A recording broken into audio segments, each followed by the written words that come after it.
En tout cas, ce qui concerne la préparation, chaque mère apprend des valeurs à sa fille.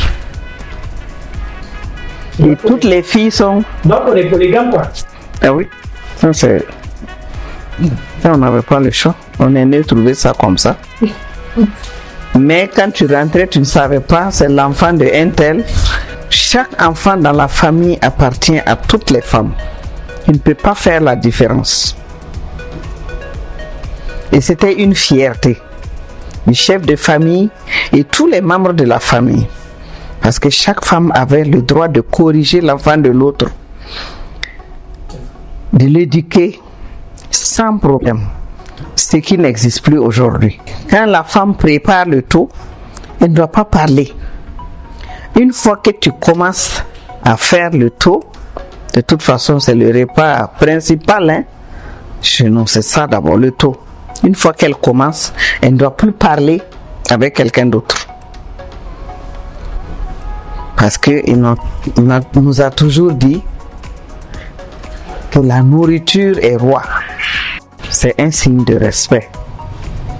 C'est pas une supériorité, mais on est né trouvé comme ça. Et on suit. Et pendant qu'on mange, pas de bruit. Chanter ou bien siffler, tout ça c'est interdit parce que la nourriture est roi. Il faut qu'on mange, normalement c'est le respect total. Après le repas, chacun peut vaquer à ses trucs. Mais pendant le repas, on doit respecter. En principe, quand tu manges, tu ne bavardes pas. Il y a nos grands-parents qui disaient quelle est la bouche qui mange et la bouche qui parle là. Non, c'est en fait, c'est pas une punition, c'est pour le respect. Comme je disais tout à l'heure, la nourriture, c'est quelque chose de profond. C'est pour montrer le respect que vous devez avoir vis-à-vis de la nourriture. Il y a les enfants qui sont là, les garçons surtout, de la famille, qui sont autour du plat. Et il y en a, ils doivent attraper le plat pour que le plat ne bouge pas. Pour que ça soit stable, il y a le plus jeune, les plus jeunes doivent tenir le plat pour que ça soit stable. Puisque vous mangez en groupe et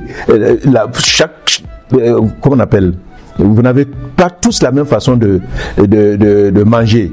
Donc il se peut qu'il y a des gens qui sont maladroits. S'il y a quelqu'un qui est maladroit qui renverse la sauce, le repas est arrêté. Donc on demande aux plus jeunes d'attraper les écuelles pour que ça ne se renverse pas. Mais également c'est un signe pour leur montrer le respect de la nourriture.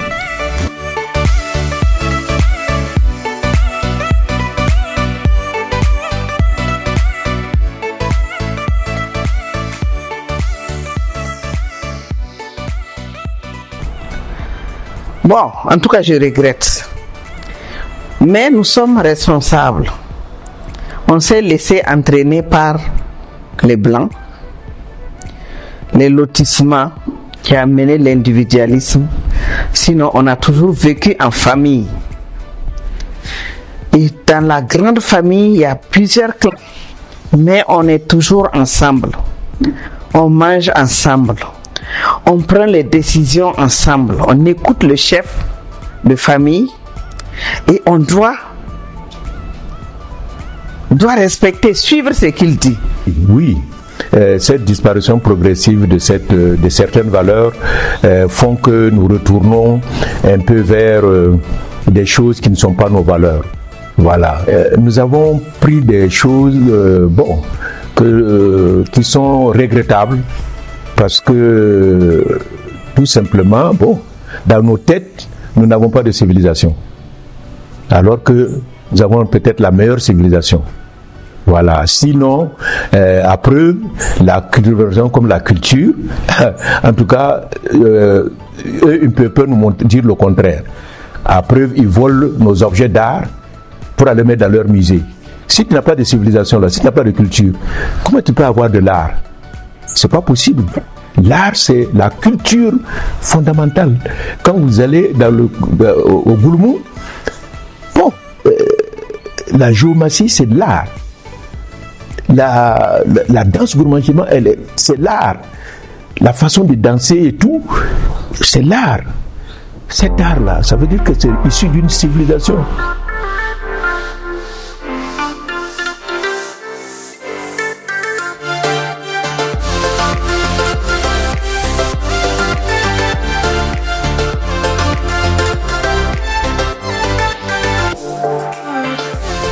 On ne peut plus tout remédier, mais on essaie de temps en temps qu'ils viennent vers les personnes âgées. Ils aiment beaucoup de choses à apprendre avec nous, mais ils ne s'approchent pas pour apprendre.